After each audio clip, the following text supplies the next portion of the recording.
Welcome back to Stuff About Tutorials. Today we are talking about how to send messages on WhatsApp web. Why would you want to know how to send messages on WhatsApp web?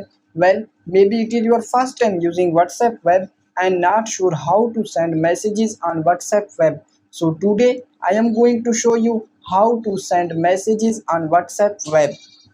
Check video description and I will try to leave the written instructions.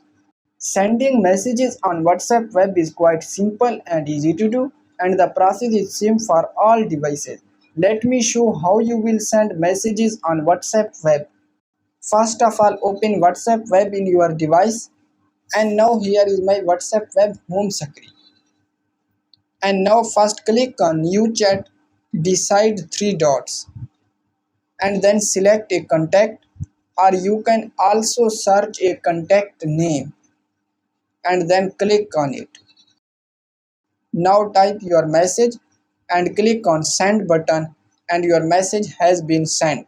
So there you go. If you were wondering how to send messages on WhatsApp web, that is the easiest way I know. If you know another way, please leave a comment below. Be sure to subscribe for more videos.